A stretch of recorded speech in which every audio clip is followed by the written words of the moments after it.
संध्या की तपस्या, उसके द्वारा भगवान शिव की स्तुति और तथा उससे संतुष्ट हुए शिव का उसे अभिष्ट वर दे वेदादिति के यज्ञ में भेजना। ब्रह्मा जी कहते हैं, मेरे पुत्रों में श्रेष्ठ महाप्राज्ञ नारद तपस्या के नियम का उपदेश दे। जब वशिष्ठ जी अपने घर चले गए, तब तक के उस विधान को सुनकर संध्या मन ही मन बहुत प्रसन्न। फिर तो वह सानंद मन से तपस्वी के योग में वेश बनाकर धन लोहित सरोवर के तट पर ही तपस्या करने लगी। वशिष्ठ जी ने तपस्या के लिए जिस मंत्र को साधन बताया था, उसी से उत्तम भक्ति भाव के साथ में भगवान शंकर की आराधना करने लगी। उसने भगवान शिव ने अपने चित्त को लगा दिया और एकाग्र मन से वे बड़ी भारी तपस्या करने लगी। उस तपस्या में लगे हुए उसके 4 युग व्यतीत हो गए। तब भगवान शिव उसकी तपस्या से संतुष्ट हो बड़े प्रसन्न हुए तथा बाहर भीतर और आकाश में अपने स्वरूप का दर्शन कराकर जिस रूप का वह चिंतन करती थी, उसी रूप में उसकी आंखें के सामने प्रकट हो गए थे। उसके मन से जिनका चिंतन किया था, उन्हीं प्रभु शंकर को अपने सामने खड़ा देख मैं अत्यंत आनंद में निमग्न हो गई। भगवान बुखार में बड़ा प्रसन्न दिखाई देता था। उसके स्वरूप से शांति बरस गई। वह सहसा भयभीत और सोचने लगी कि मैं भगवान हर से क्या कहूँ, किस तरह इनकी स्तुति करूं। इसी चिंता में पड़कर उसने अपने दोनों नेत्र बंद किए। नेत्र बंद कर लेने पर भगवान शिव ने उसके हृदय में प्रवेश करके उसे दिव्य ज्ञान दिया, दिव्य वाणी और दिव्य दृष्टि प्रदान की।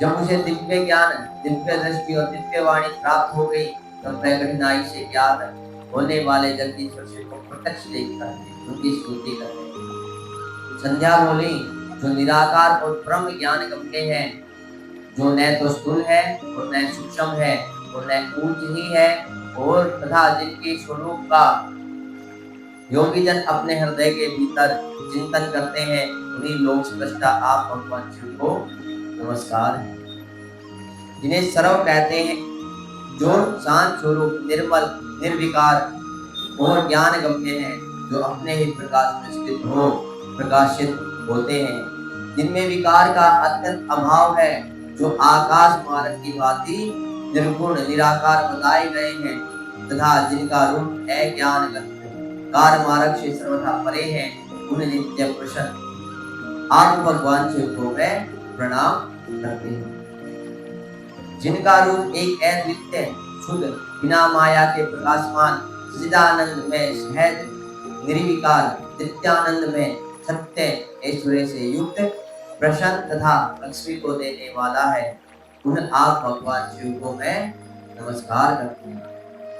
जिनके स्वरूप की ज्ञान रूप से ही उद्भावना की जा सकती है, जो इस जगत से सर्वथा भिन्न है एवं सत्व प्रधान ध्यान के योग्य आत्म स्वरूप सारभूत सबको पार लगाने वाला तथा पवित्र वस्तुओं में भी परम पवित्र है, उन आप महेश्वर को मेरा नमस्कार है। आपका जो स्वरूप शुद्ध मनोहर पतन में आभूषणों से विभूषित तथा स्वच्छ कर्पूर के समान घोर वर्ण है, जिसने अपने हाथों के वर अभय शूल और मुंड धारण कर रखा है, उस दिव्य चिन्ह में सगुण साकार विग्रह से सुशोभित आप योग युक्त भगवान शिव को नमस्कार है। आकाश, पृथ्वी, दिशाएं, जल, तेज तथा काल ये जिनके रूप हैं, उन आप परमेश्वर को नमस्कार है। प्रधान प्रकृति और पुरुष जिनके शरीर रूप से प्रकट हुए, अर्थात वे दोनों जिनके शरीर हैं, इसलिए जिनका यथार्थ रूप अव्यक्त बुद्धि आदि से परे है, उन भगवान शंकर को बारंबार नमस्कार है। जो ब्रह्मा होकर जगत की सृष्टि करते हैं, जो विष्णु होकर संसार का पालन करते हैं तथा जो रुद्र होकर अंत में इस सृष्टि का संहार करेंगे, उन्हीं आप भगवान सदाशिव को बारंबार नमस्कार है।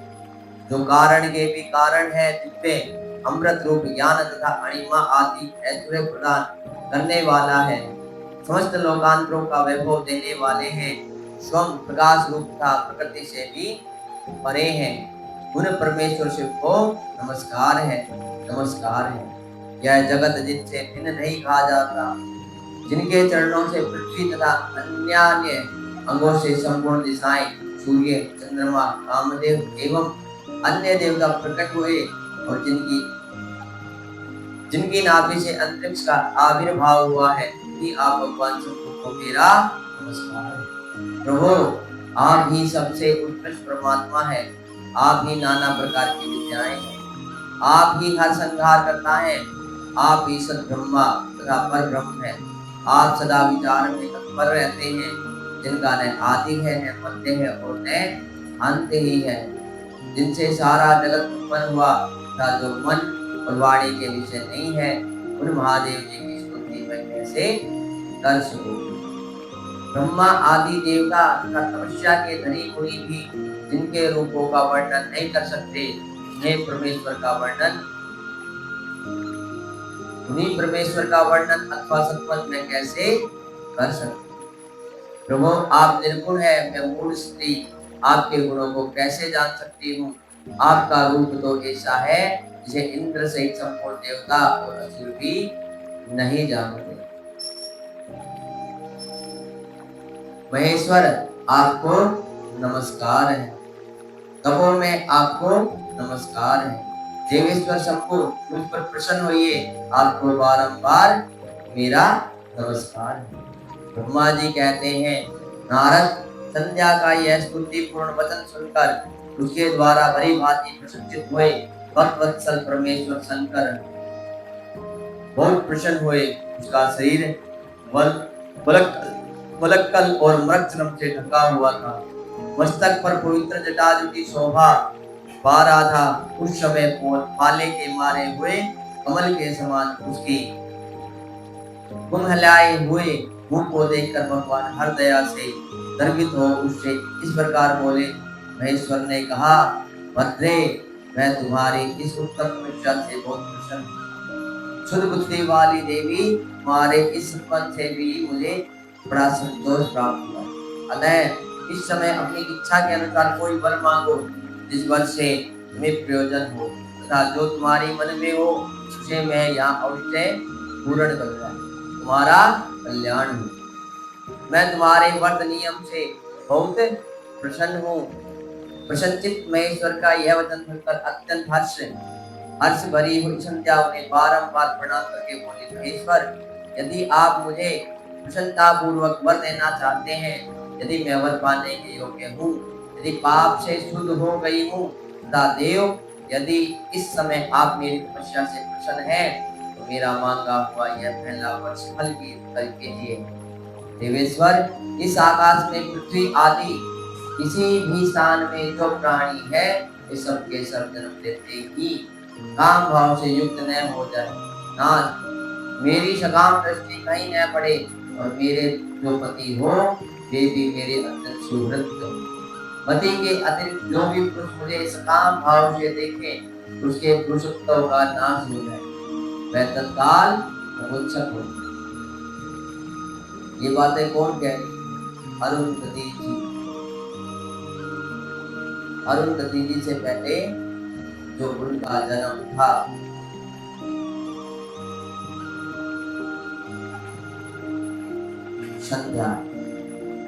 संध्या ब्रह्मा जी की पुत्री थी संध्या। वो भी एक समय से काम भाव से युक्त हो गई थी। उन्होंने इस काम भाव को खत्म करने के लिए संकल्प, तो यही वर मांगा जा रहा है संध्या ने कि कोई भी मनुष्य बचपन में, क्योंकि काम भाव हमारा पैदा होते ही स्टार्ट होता है, तो इसलिए संध्या जी कह रही है, हे प्रभु, आप इस काम भाव को जन्म लेते ही किसी भी मनुष्य पे प्रकट ना हो। ये बातें महादेव से मांगी जा रही। निष्पाप संध्या का यह वचन सुनकर प्रसन्न हुए भक्तवत्सल भगवान शंकर ने कहा, देवी संध्या सुनो। भद्रे, तुमने जो जो वर मांगा है वह सब तुम्हारी तपस्या से संतुष्ट होकर मैंने दे दिया। प्राणियों के जीवन में मुख्यतः 4 अवस्थाएं होती हैं। पहली शैशवावस्था, और दूसरी कौमारावस्था, तीसरी यौवनावस्था और चौथी वृद्धावस्था। तीसरी अवस्था प्राप्त होने पर देहधारी जीव काम भाव से युक्त होंगे। कहीं कहीं दूसरी अवस्था के अंतिम भाग में ही प्राणी सकाम हो जाएंगे। तुम्हारी तपस्या के प्रभाव से मैंने जगत में सकाम भाव के उदय की है मर्यादा स्थापित कर दी। हमारी 4 अवस्थाएं होती है। शैशवावस्था जो बच्चे की कहलाई जाती है, युवा अवस्था, कौमारी अवस्था या यौवन अवस्था और चौथी वृद्धावस्था। महादेव जी कहते हैं ये बातें तो मैंने मान ली है, ठीक है, काम भाव प्रकट नहीं होगा, लेकिन हमें भी सनातन धर्म पृथ्वी को बचाना है, आगे मनुष्य को भी प्रकट होने हैं। तो इसी अनुसार कौमार अवस्था का जो अंतिम क्षण रहेगा, जैसे हम महीने का अंतिम सप्ताह बोल देते हैं ना, उसी अनुसार कौमार अवस्था का जो अंतिम समय चलेगा, उस समय से लेकर और युवा अवस्था तक काम भाव प्रकट होगा। कहीं कहीं दूसरी अवस्था के अंतिम भाग में भी प्राणी सकाम हो जाएंगे। सकाम भाव के उदय की यह मर्यादा स्थापित कर दी है, जिससे देहधारी जीव जन्म लेते ही कामासक्त न हो जाए। तुम भी इस लोक में वैसे दिव्य सती भाव को प्राप्त करो जैसा तीनों लोकों में दूसरे किसी स्त्री के लिए संभव नहीं हो। वाणी ग्रहण करने वाले पति के सिवा जो कोई भी पुरुष सकाम होकर तुम्हारी ओर देखेगा, वह तत्काल नपुंसक होकर दुर्बलता को प्राप्त हो जाएगा। ये भी मांगा था उन्होंने कि प्रभु मेरी तरफ जो कोई भी पुरुष देखे वह नपुंसकता हो जाए और दुर्बल हो जाए। तुम्हारे पति महान तपस्वी तथा दिव्य रूप से संपन्न एक महाभाग ऋषि होंगे, जो तुम्हारे साथ 7 कल्पों तक जीवित रहेंगे। तुमने मुझसे जो जो वर मांगे थे वे सब मैंने पूर्ण कर दिए हैं। अब मैं तुमसे दूसरी बात कहूंगा जो पूर्व जन्म से संबंध रखती है। तुमने पहले से ही यह प्रतिज्ञा कर रखी है, मैं अग्नि में अपने शरीर को त्याग दूंगी। इस प्रतिज्ञा को सफल करने के लिए मैं तुम्हें एक उपाय बताऊंगा, उसे निसंदेह करो। मुनिवर, वेदातिथि एक यज्ञ चल रहा है जो 12 वर्षों तक चालू रहने वाला है। उसमें अग्नि पूर्णतः प्रज्वलित है। तुम बिना विलंब किए उसी अग्नि में अपने शरीर का उत्सर्ग कर दो। उसी पर्वत की उपत्यका में चंद्रभागा नदी के तट पर तापसाश्रम में मुनिवर मेधातिथि महायज्ञ का अनुष्ठान करते हैं। तुम स्वच्छ नंद दाता पूर्वक वहां जाओ, मुनि तुम्हारे वहां देख नहीं सकेंगे। मेरी कृपा से तुम मुनि की अग्नि से प्रकट हुई पुत्री होगी। तुम्हारे मन में जिस किसी स्वामी को प्राप्त करने की इच्छा हो, उसे हृदय में धारण कर उसी का चिंतन करते हुए तुम अपने शरीर को उस यज्ञ की अग्नि में होम दो। संदेह, जब तुम इस पर्वत पर 4 युगों तक के लिए कठोर तपस्या कर रही थी, उन्हीं दिनों तक चतुर्युगी का सतयुग बीत जाने पर त्रेता के प्रथम भाग में प्रजापति दक्ष के बहुत सी कन्याएं हुई। उन्होंने अपनी उन शिला कन्याओं का यथा योग्य वरों के साथ विवाह कर दिया है। उनमें से 27 कन्याओं का विवाह उन्होंने चंद्रमा के साथ किया। चंद्रमा अन्य सब पत्नियों को छोड़कर केवल रोहिणी से प्रेम करते। इसके कारण क्रोध से भरे हुए दक्ष ने चंद्रमा को शाप दे दिया। तब समस्त देवता तुम्हारे पास आए, परंतु संजय तुम्हारा मन तो मुझ में लगा हुआ। अतः तुमने ब्रह्मा जी के साथ आए हुए उन देवताओं पर दृष्टिपात ही नहीं किया। तब ब्रह्मा जी ने आकाश की ओर देखकर और चंद्रमा पुनः अपने स्वरूप को प्राप्त करे, यह उद्देश्य मन में रखकर शाप से छुड़ाने के लिए एक नदी की सृष्टि की, जो चंद्र या चंद्रभागा नदी के नाम से विख्यात है। चंद्रभागा के प्रादुर्भाव काल में ही महर्षि मेधातिथि यहाँ उपस्थित हुए थे। तपस्या के द्वारा उनकी समानता करने वाला महत्व हुआ है, न है और न होगा ही। उन महर्षि ने महान विधि ध्यान के साथ दीर्घकाल तक चलने वाले ज्योतिषोम नामक यज्ञ का आरंभ किया। उसमें अग्निदेव पूर्ण रूप से प्रज्वलित हो रहे हैं। उसी आग में तुम अपने शरीर को त्याग करो, परम पवित्र हो जाओ।